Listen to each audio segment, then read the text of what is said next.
All right, it's recording. And you were saying your yoga practice, you do that at home or do you go to a studio? Yes, I'm doing yoga at home. I have two great YouTube channels that I found them very, like, I resonate with them a lot because the teachers there provide me with the necessary moves that I was looking for. Sometimes I need some more guidance, sometimes less guidance, but still that's there. So it's very convenient when you have this half an hour during your day so you can jump to your living room or like just put a mattress over here next to in the Yeah. office and a bit refresh your thought and your thinking because yoga is kind of a meditation because Yeah. you're very concentrated on the movement that you're doing. So that's helping you to clear your mind in order to continue with the work, with the extensive work that you are doing later on. Yeah. I've never, I mean, I have tried doing yoga by myself in my living room, but I've always gravitated towards going to like class in a group in person. Um, I don't know. Then I can look at others if they're doing some like alternating their poses because of like I'm not that flexible, so I can do whatever the instructor is telling me to do. So sometimes people modify their pose, and it gives me the opportunity to look around and modify my pose a little bit. Do Yeah. you ever feel that or no? So when you're working with a class, I've been attending yoga classes for a while. And when you're working with a class, you're more encouraged to do things because you have dedicated specifically an hour during the day to do that. And you are all the people around you are doing yoga together with you. Yeah. And you won't feel comfortable to say, no, I don't want to do that, or I need to go out, or I need to go to the bathroom. So you're into this practice all along. Yeah. But I do feel that if you find the right instructor for you, even yoga at home can Yeah. be good enough. So you just need to choose the right instructor, and once you have the right teacher, you are there for success. Fair enough. I'll take your word for it. You've, you've probably practiced more yoga than I have. I will share with you my instructor. So I think he's great, Maybe and I'll reach out. Uh, yeah, I do more weight training and VO2 max training. So I've been really enjoying the weight training part, and it's really been helping me stay alert and yeah, like plenty of benefits, obviously. yeah, any Uh, kind of sport is a good sport because you're shifting your mind from what you're currently doing to yeah. either not thinking at all because you're mentally into this activity and you need to be strong enough mentally in order to overcome the Mm, challenge that you're currently facing. So it's like cleaning your head because if during the day I'm thinking about my customers, about the product, about the service. So when I'm doing sport, no matter what type of sport, you're all into that because your body is challenged. So your mind is challenged after your body and focusing all its attention into this. yeah, yeah. Let's talk a little bit about your background, Yelena. So, like your product entrepreneur, product management entrepreneur. Um, yeah, I'm curious what's been your journey into the product management world. When I was a teenage, I didn't know what I would be when I will grow up, but I knew one thing is that I'm not going to be a software engineer. But then when I went to the university, I went to study economics, and the economics was too boring, and I shifted to mathematics together with that, and it was boring and not as practical as I wanted it to be. And then somehow I got into software development, and it was practical, and I know how who would I be after I graduate. I knew that there was job opportunities in that field. So although I was sure that I won't be a software engineer, I was completing my software engineering degree, and I've been started working actually with Microsoft back then. And after a while, I shifted to a smaller company because there was a great opportunity, great salary, and something that was exciting to me.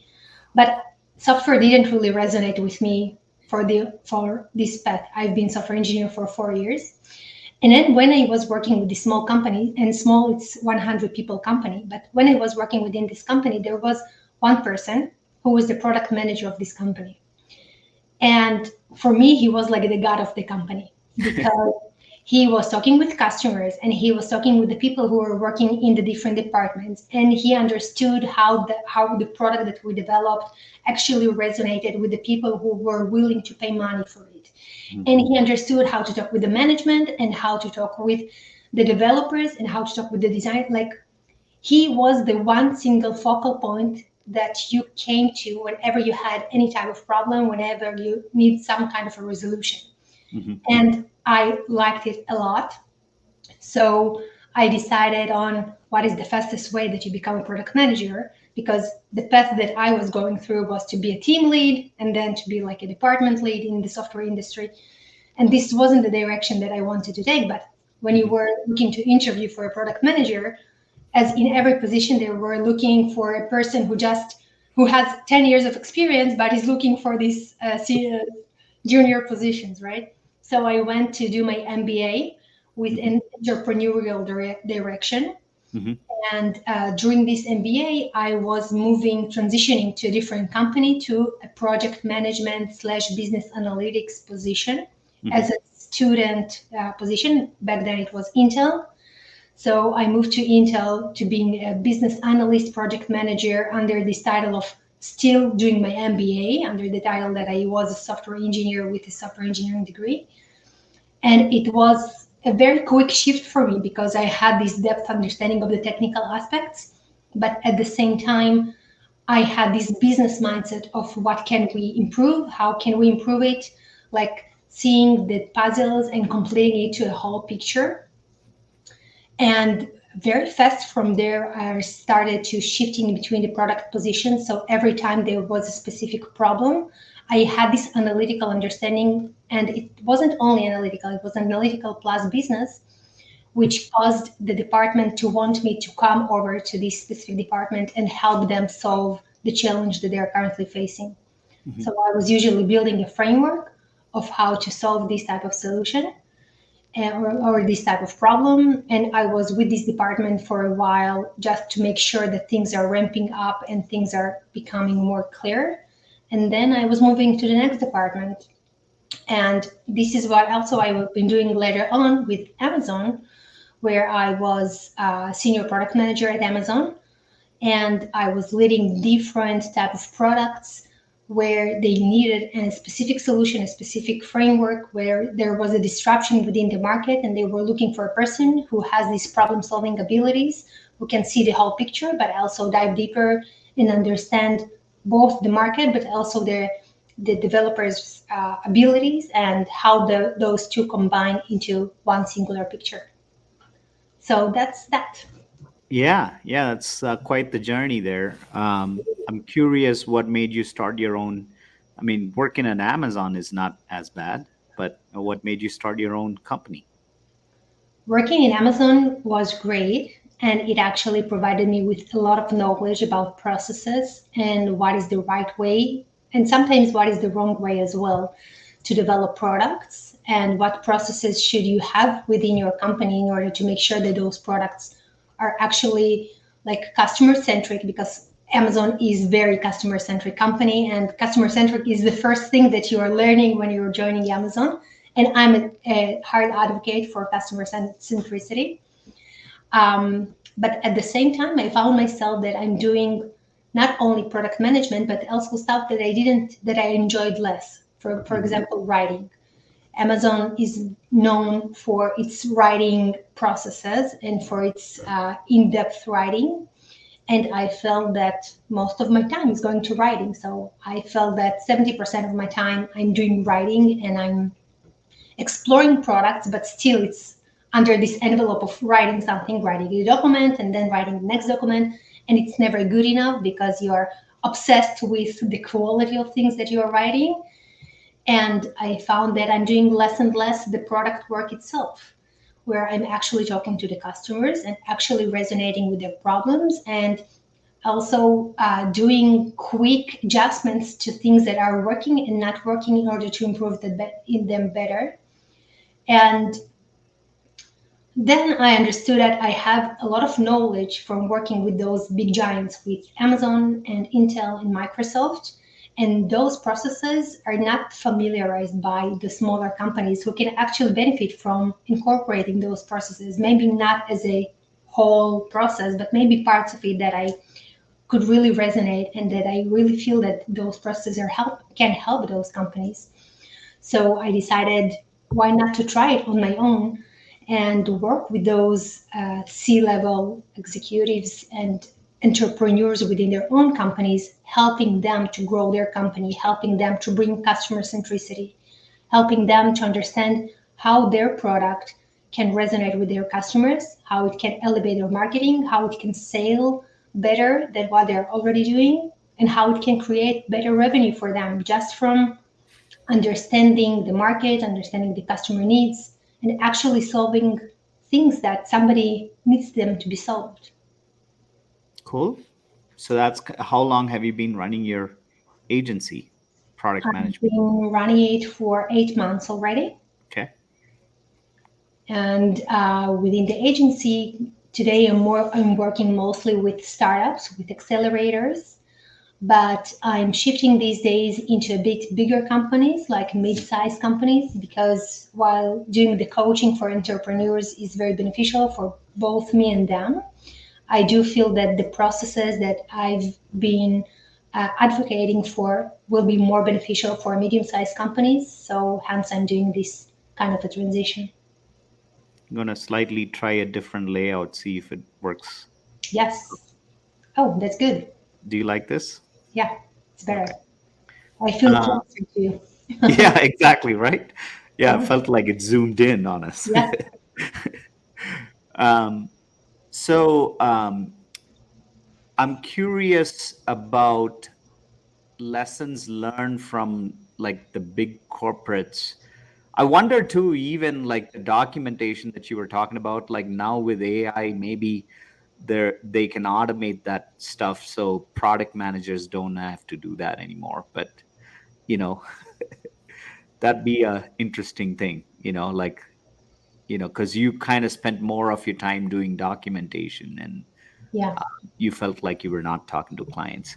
But then that would mean they don't need that many product managers. They just need five or six. And then it's like you might find yourself out of a job, because I don't know. The, What are the, your thoughts on AI?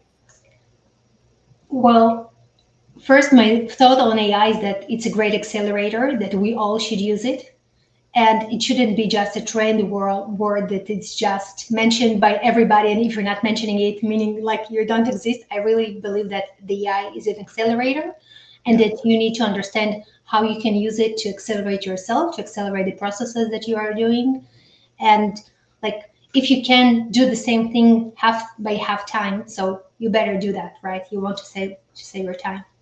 But at the same time, I don't think that the product manager work is going to be determined by AI, because being a product manager, meaning be a very creative person, actually try to be curious and understand the needs, understand between the lines, understand the customer, understand the designer, and understand the ecosystem, try to see the bigger picture.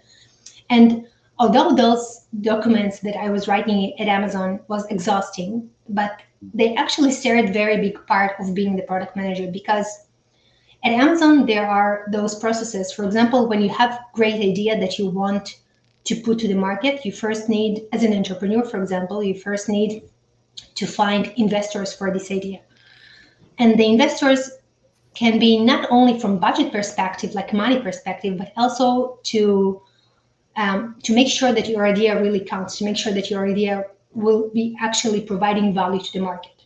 Right. And the first document that we were working at Amazon was the PR press release document, Yeah. where you would have to imagine how will the world look like when your product will be live? How will that make the customer life easier, better? How this will interact with the other technology? Will it make things easier? Will it make things harder? And what will it look like if the product won't exist in the market, like in a year or a year and a half from now? But actually, when you were thinking about it, you actually would need to look from all the corner cases, from all the directions, to think about all the type of customers that may be relevant, to think about all the niches that this product may be relevant. So the ideation process that you are doing with yourself and with the stakeholders is a very great part of this writing. Hmm. So writing is not only putting some thoughts on the paper, although it's a lot of that, but it's actually the process of the ideation and how do you translate this idea to paper. So next time when I'm showing this paper to somebody, it will actually do the buying for me, because what's written on the paper actually actually shows the value that this type of product can provide. So yes, AI will accelerate the way that I'm writing. It will remove the need for doing the formatting and the grammar, and maybe it will write in a bit better way because I provided great prompts and I'm using AI a lot in the content that I'm writing. But at the same time, the idea itself, like the essence of this idea, is something that Hmm. is coming from our creativity, and I don't think that AI will replace that, at least not in the upcoming decade. Yeah. Well, that I have heard about that PR release that you kind of create. It's almost like you have to imagine a world with that product, like the before and after, Yes. and how it'll change the market, or what sort of solution it'll bring. And it's funny. Have you ever been to any of these Amway or any of these presentations? Like these multi-level marketing, um, a long, long time ago. Like, not that I'm into it, but the first thing they do is when you walk in, it's like a presentation with a guy on like the sexy Lamborghini or a yacht or something. Imagine if that was your life, and you kept. So in a way, you're sort of like creating something similar for the product to say, hey, imagine if this problem was solved for you. And do you guys actually, did you ever release that as a press release, or? Of course. You are rewriting it later on because you Okay. are rewriting it as if it's marketing material. Yeah. But a lot of this marketing material are derived not only from the best press release, but actually from the press release, from the Yeah. product itself, from the Yeah. value that you think that it will provide to your customers. And also, when you're doing the press release, it doesn't mean that it's going to be approved as is. It means that it's going to have some iterations over it to make sure that it actually resonates with your customer. Sure. Because what I can do is only provide, like, I'm trying to enter to my customer shoes. And when I'm talking with the stakeholders, I'm actually trying to understand those stakeholders and to see their opinions. But at the same time, there are probably thoughts and a way of thinking that I missed out just because I'm actually in my shoes. So the fact that you are reviewing this PR with additional product managers with maybe higher level of management, when each and every person provides their own objectives and ask their own questions, helps you to iterate on this document and create an even better proposal for a solution than you maybe felt at the beginning. So it's sort of like peer reviewed, and then you are publishing it through some publishing place, or? So I mean, before you're publishing that, you first develop that. So oh, first you you do have, develop it. So I of thought it's like, course, from what I have heard, and again, I'm not an insider, so what I have heard, it is published, and you get to see what sort of like response you get to that no, to that news. No. no. So Okay. you're writing this document, you're iterating on it up until it's fluent. Sure. Like the Okay. iteration is it's the exhausting part, right? Because writing a document and brainstorming with stakeholders, the Mhm. ideation part is the fun Mhm. part. But Yeah. then all those iterations up until the document within a perfect quality, that's the hard part. Yeah. But after that, the next step would be to actually develop that. So once you have I this PR, you are creating the BRD, which is like the business requirements. And once Requirements. you have the business requirements, you are breaking it down to developer requirements. Yeah. And then the developers are actually writing documents by themselves as Yeah. well. Yeah. And then you're documenting everything that you wrote. Yeah. And then you are creating the marketing press release only once the product is already developed and is ready to be released to the market. Okay. But yeah, somewhere I heard like the product is not even developed. Like we are not wasting the time and money if it doesn't garner, enough of a virality or enough of like a positive response or enough of like, um, you know, like some sort of an excitement. So So it let's sounds say like that this would be true. Let's say just an assumption that this was the real situation where that. Okay, somebody wrote a sure. press Yeah, let's release. play hypothetically. Yeah, Hypothetically, yes. yeah, So let's say that I'm as a customer and I saw this press release from a company that told me that, hey, we have released this cool feature. sure. And now I'm as a customer looking for this feature, but I can't really find it. So yes, the press release was viral, but I'm losing my confidence within the company because they have posted Well, something. I mean, you're not going to say that it's sort of like an upcoming product roadmap, is Okay. what I would, like you're not going to say it's available right now. Maybe Okay. you'll say it is going to be available to a select few, or do you want to sign up, so to speak? So Okay. But then usually products are, it's not that you're developing a small functionality that you can release it in 2 weeks or a yeah, month. Usually fair enough. product is something that you're developing for a whole year. So Yeah, if you're press releasing it a year ahead, so your yeah. customers would need to be very patient to get this product in the Well, market. I mean, you always go through the minimum viable product, like the lean methodologies still apply. Of course, Yeah. nobody, yeah, of course. This is Yeah, so I think customers do understand that, like, hey, it's like this is for a select pilot set of customers who are willing to try this, get on this journey with us or something like that. I mean, a company like Amazon shouldn't have any problems with press releases. Anyway, I mean, I, I understand the reputation and the credibility part. Like, I get it, but I was just curious if that was a real thing. But sounds like it's not. Like you do actually develop the Yes, you product. actually develop the work. If you want Yeah, to do A/B testing, of course, you have customers that you are looking to onboard before the product is actually real live in the market. So you're yeah, testing first with your customers. So yeah, this is the testing and the prototyping that you're doing the whole way. yeah, But you're not posting a release. You don't. You want to be very credible as a company. You yeah, want to make sure that you're actually providing value to your customers because yeah. it's not a one-time show. You want these Mhm. customers to return for your products Yeah. and feel that you're actually there for them. Hmm. Yeah, yeah. I'm curious. So forget about Amazon now. Let's Okay. kind of get to our, like let's kind of do some brainstorming on what are some ways you can uh, see if a product is worth developing before you even build it. Like earlier, like I think earlier generation, we used to build it and they will come kind of build it and they will come mentality. Now we're going more with the agile and sort of like the lean methodologies. Like what are some techniques or methodologies to use for product to be able to say, hey, this is a product that's worthwhile building? What are your Yes. thoughts? Sure. So the right methodologies to put on that part is to do an ideation. Ideation is when you're doing brainstorming.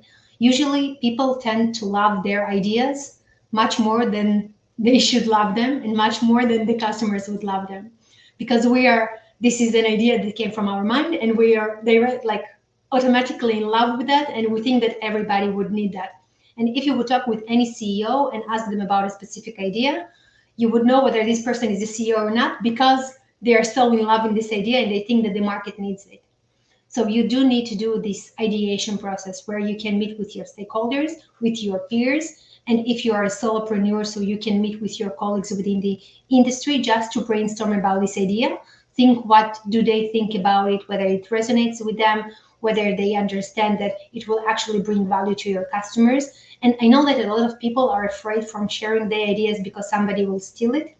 So don't don't worry, people don't won't steal it as fast. Or maybe if it's a very big company and you will come to them with a specific idea and they have already thought about it, or they actually believe that this idea worth going through. So maybe this will happen. But I think that most of the people are not rushing very fast to developing some idea of somebody else, even if they find this idea attractive. So share your idea with the people that you feel confident with. Share your idea with the people that you think that it will be easy to brainstorm with them this In idea what format? in a format of the discussion. As, hey, I have this great idea. I would like to So brainstorm it you're with you. just kind of speaking it. Yes, kind of speaking it. Okay. It's just the first stage, and And then where one. maybe we'll kind of break down that. Like, Sure. um, is there a place to go talk about it, or are you just like, let's say a product is in the AI space, or maybe like the healthcare slash AI. Okay. You know, where or what are some places that you can go, and who should you talk to about your idea? Okay, so first you can start with using GPT chat Okay. just to refine this idea well enough so it will be clear for people when Yeah. you talk with them, because sometimes you're coming with from specific industries, so you're using a specific terminology that Hmm. maybe not familiar for the other people. So you want to like to remove to remove the barriers so Hmm. people actually understand your idea. And then there are a lot of And communities. I'm sorry, I keep interrupting because this is a very key piece. I think this is like a lot of entrepreneurs have some starting problems, and like, it's like the battery is not there. So this is, we're talking about the ignition phase of this whole thing, so let's maybe focus on this area, right? Um, is there, you talked about Chat GPT distilling the idea that you have. Mhm. So you have to supply something to ChatGPT to say, hey, this is your idea. Are Yeah. there, let's say your idea is sort of like all over the place, and is there sort of like a form or something where you can fill out, like, here is my idea, like some sort of a document, where it outlines, it has a structure. Is there anything like that? There are different templates for kind of a business ideation or something like that, or that I can share with you. Maybe you can attach them. But except of templates, I sometimes like to use ChatGPT as if it's my coach, as if Okay. I would come to a coach and say, "Hey, coach, I Hmm. would like your help to understand whether my idea is valid within the market, or to understand how do I break down my idea to bring more clarity. Or maybe give me 10 questions that I can ask myself in order to bring clarity within my thoughts before I'm sharing it to the world." So actually, as if you're coming to a coach, a person, and let's say that I'm talking to you, David, right now, and you're coaching me, and I'm telling you, hey, I have this type of idea. What would be your next question? Would it be, what is that idea? Okay, so what's the idea is the first question. But then thinking about what questions would my coach, would you ask me during this discussion? And Hmm. tap to GPT, hey, give me 10 questions like that, or give me 10 questions that will help me to clarify my idea, or to help me to brainstorm with myself about this idea, to make more clarity into my thought, to cover more corner cases within this idea, to understand who are actually my customers. So questions that can a bit navigate your way and create kind of a map for your idea. By the way, you reminded me a great process that I enjoy doing is Okay. ideation map, where I'm doing like a son of ideas. I'm taking a paper, the bigger the paper, the better, and Hmm. I'm writing in the middle of the paper the idea itself, and then just everything that pops to my mind when I'm thinking about this idea. So it Hmm. can be a, I don't know, an alarm, watch alarm. So Yeah. should it be a wristband? Should it be something local on my table? Should it be within my phone? Should it be within like all the ideas that all the Hmm. questions that pop to my mind when I'm thinking about this idea? Just Yeah. write it down on the paper. And then when you have all those ideas, try to map down the relation between those ideas. How do they relate? Is it really important? Do I want to segment those ideas into different type of customers, different type of industries, maybe different type of geography, Hmm. location? And when you have this kind of writing on your paper, you can actually create this type of map for your idea. What should be next? Where should I go? Who is my customer? What is my idea worth? What are the current cases that I should think about when I'm thinking about this idea? What would my customers say about this idea? So it's Hmm. bringing much more clarity.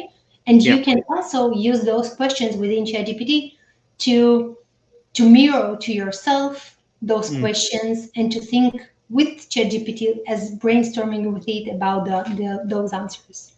Are you using the paid version of ChatGPT for this, or the free version is good enough? The free version is good enough. I Okay. am I am currently using the paid version Yeah. because I'm trying it out. Yeah. And I found out that if you're using it for the basic needs like brainstorm with ChatGPT or for Mhm. ChatGPT to write to you or something, so if you're providing a good enough prompt, both of them Yeah. providing pretty good version. But Yeah. if you do want for example, ChatGPT to read your document when you're just attaching a document, or you would Mhm. like it to create an image for you, or you would like to use some additional tools on top of ChatGPT as for creating video for branding or Yeah. those kind of activities, then you of course you need the paid one. But except of that, use the free one. Use all the Okay. free tools that you have. Yeah. Um, this is kind of prompting me something. We should, maybe not in this one. And you viewers, please comment on this below if you guys want us to do a live session. I have an idea, so I might kind of role play this with Yelena, and we might try to do this like live on with ChatGPT. We'll share screen and do it. What do you think? You're up Sure. for it? Yeah. Yeah. So we'll see what folks comment on this, or maybe give us a thumbs up if you like this video, and then you want us to do this, right? Um, so that sounds great. Now, in terms of, you're talking a little bit about the mind map, are there any tools that you can use for the mind map? Is it like more software, or do you just use a notepad? You know, I'm just using a notepad. You don't need to yeah, complicate everything.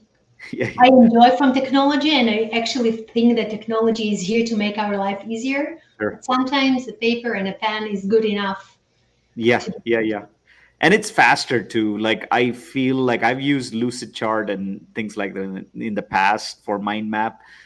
I think it's good to, once you have it on paper, to kind of replicate it and then share it with somebody to say, "Hey, this is what I'm thinking." Yeah. But I don't know if, like, on in the creative phase or stage, you want to complicate it by using, like, sitting in front of your computer and just kind of dragging and dropping. It just is a little tedious, I think. Yeah. Don't you By the think? way, yes, I agree with that. If you Yeah. have a board, like a big board as you have in There you go. offices, use the board. If you have the sticky notes, use those sticky Use notes. those. It will be Yes. easier for you to like coordinate those sticky notes. Yeah. And if you can do it with someone, Yeah. do it with someone. Don't do it by yourself. Yes, ChatGPT is great, but some other person brain is even better. That's okay. Let's talk about that, right? Okay. So one of the goals of, or one of the roles that a product manager can play, is sort of like extracting that from the entrepreneur. Right. Um, because one thing, for somebody like me, I am an external processor. Like, sometimes I talk, and new as I'm talking, new ideas are, like, I'm speaking it, Yes. like, so and there are a lot of folks like that, so that they have to really talk to somebody, and they cannot, I mean, not saying, I mean, I do write too, so I new ideas come to me when I'm writing, but at the same time, new ideas, like, especially on the business side, they come to me when I'm talking to somebody. So I wonder, like, do you think product manager has a role to play in terms of sort of like extracting that and sort of like in terms of like for lack of a better word, I'm using the word extract, but obviously, it's a collaborative effort. You know.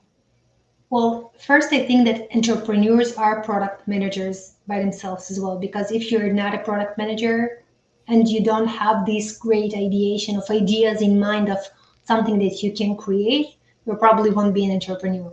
So if you're an Product entrepreneur, owner, maybe.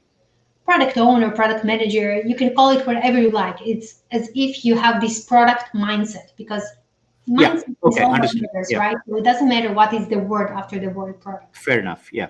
No, no, I meant like from a Scrum standpoint, like in the software development world, we talk about product owner, Yes. Scrum Master. So you know the nuance in a product owner is like somebody who's a stakeholder who's got some say to where the product is going. But the manager is sort of like, like produce, like it's more like like I said, it's documentation. It's a little bit about extraction and doing the research required for the ownership. So, anyway, it's but I totally get it what you're saying. Yeah, continue. I'm sorry to interrupt. Sure. And it will always help to brainstorm with other person, because you can say cat, and when you're saying the word cat in the middle of the discussion about product, it will resonate with me and it will shift my ideas into totally different direction. Hmm. But Hmm. there is the space where I do have somebody to collaborate with and I have this option, so I would like to use this option. But if I Hmm. don't have somebody to collaborate with, so even writing it on paper or trying to brainstorm with ChatGPT is Hmm. much better than only thinking Yeah, about it with myself. So you understood. would need somebody that can trigger you. You can Yeah. trigger yourself as well. But Hmm. even like I'm thinking about a coach. I'm a great coach for other people, and I would like to be the same best coach for myself, but it's very hard to be yourself coach. So you always need somebody that can brainstorm with you, that can Yeah. discuss it with you, and that can shift like someone somehow inspire your mindset in Hmm. a different direction that what you were doing up until now. Yeah. What are your thoughts? I want to slightly shift gears. What are your thoughts on design sprints? Like, have you done anything like that? Well, I think that it's mandatory, Yeah. because we are living in a world that is changing so fast that you Yeah. have to work in an agile mode of work. Yeah. And I know that agile mode of work is mostly for software, but companies that are not software companies can adapt agile mode of work as well. Hmm. Maybe not all the cycle of agility, maybe part of it. For example, within hardware companies, they probably can't do small developments each two Every weeks. 2 weeks. Yeah. Yeah, but what they can do this brainstorming every morning when you Yeah. have the meeting, this like the meeting when everybody are telling about their challenges. By the way, I think that a lot of companies are not using these 15 minutes of stand-up meeting correctly. A lot of companies, what they're doing is they're having those stand-up meetings that are starting from 15 minutes and then they're spending a whole hour for that, Hmm. and they're discussing the progress of the project or the activity or the functionality or whatsoever. But what actually they should do is just discuss the challenges. So if we have 5 people within the stand-up meeting, each person is telling what is the challenge, can he solve it, do he need somebody else to solve it, and how long will it take. And maybe the person doesn't know who can help him. So the manager or the product owner or whoever facilitating this discussion should help him or her to resolve this type of challenge or to find the person that can help them to resolve this challenge. So companies that will at least adopt this type of a stand-up meeting, Hmm. only discussing challenges, only discussing what are the bottlenecks, what are stopping these people from moving forward, Hmm. will already move to more agile mode of work and will create a better environment for work within their companies. Makes sense. Um, I know we're kind of at the top of the hour, but I'm going to slightly shift gears again and ask, since I also talk about self mastery on my channel, I'm going to ask you about some personal habits or routines that help you. What are they? Well, so sport helps a lot. Um, Watching or no, playing? not watching. Doing. Everything is about doing. What do you play? So, I'm doing this yoga that Oh, we got have it. Okay. started our Mhm. discussion with, and actually recently I've decided to join to karate classes because when I was teenager I had a black belt in karate, Nice. and I decided that my son is going to karate lessons, and where they had like a graduation course or something like that. I enjoyed it very much, and I thought, why not? Hmm. And I'm doing this karate class 3 times a week, every time for an hour, and it's exhausting. And every time I'm thinking to myself, I will skip this time. I don't want to go. I'm too tired. I was too exhausted from my working day. But when I do come there, and I come there, like I'm Hmm. pulling myself up from the couch and going to this karate lesson because I know that after this karate lesson, I will be energized only because I will shift my mind from all the work challenges that I'm gathering through the day. And it's like emptying everything that is there because you're focusing on the mental challenge that you're currently facing. So, Hmm. whether it's the gym, whether it's going outside to run, whether it's doing yoga, whether it's doing karate or some any other sports activity, the fact that you can like shift your mindset from your work to something that is challenging you, and meaning that you are not thinking about the regular challenges during the day, helps you to think better. Hmm. I want to say that I'm writing a journal, but I'm not as like I'm writing the journal once in a while where there is a problem that I don't know how to rework it, Okay. and I'm thinking for myself, but it's not really helping me. And then I'm writing into this journal, and Hmm. then I usually return to this problem to read about it and to think to iterate after I drop it on the paper, because sometimes when you're dropping something on the paper, it's releasing your mind from doing that. I have a meeting with a coach once every 2 weeks where we're discussing the challenges that we are facing, just in order to have somebody else who can reflect or can mirror me the challenges, and can we can brainstorm together, except of brainstorming with ChatGPT. Yeah. I enjoy very much going outside to the forest when the weather allows. So just to walk in the nature, it also brings you some additional energy. Hmm. And I enjoy also reading books. Yeah. Sometimes I read books that are more technical and more into the work related items. And sometimes I read books that are just to relax. And when I'm reading books just to relax, I'm saying to myself, why are you wasting time on those type of books? But it's actually so encouraging and so engaging, although these type of writing. So you sometimes even feel energized and feel that you are getting some additional information from reading a book that is not on some specific theory Yeah. around work. So it's definitely there. Yeah. What does your morning look like? What time do you wake up, and what does that look? What do My you morning, do you I have a wake up. routine? I do have a routine, so I don't like to wake up early. I'm not the kind of Okay. a person. So I'm waking up at 7:30 in the Okay. morning. And for me, it's not early. And I'm waking up at this hour because I have to put my kids to school. So it's Okay. taking about an hour putting them to school. And then every morning, me and my husband, we are doing a walk outside of our, like around the neighborhood. It's about Yeah. 15 minutes. And then we have additional 15 minutes that we are eating breakfast together. Hmm. This is the time of bonding for me and him. Yeah. And then I have at the morning, I'm not reading emails. I'm working on to either listening to some podcasts, and I know that most of the people listening to podcasts when they are running on the work or when they are cooking or something like that. But I Yeah. enjoy listening to podcasts when I can actually concentrate on the podcast and write to myself notes from the podcast. And I'm reading different articles about the industry that I'm part of. So I'm part of the technological industry, and I enjoy reading about different distractions that are happening in the market, or different new strategies that are coming up because this and that direction of the company. And then I'm moving to work that I don't like to do. So I'm doing, for example, cold outreaching to customers. So first I need to investigate about the customer, about the company. I'm doing the cold outreach by myself because I do feel that it should be very personal to the person in order to be able to really help them. So this part takes a lot of energy from me, and I don't enjoy doing that. But Yeah. I understand that if I won't do it early in the morning, I won't do it at all.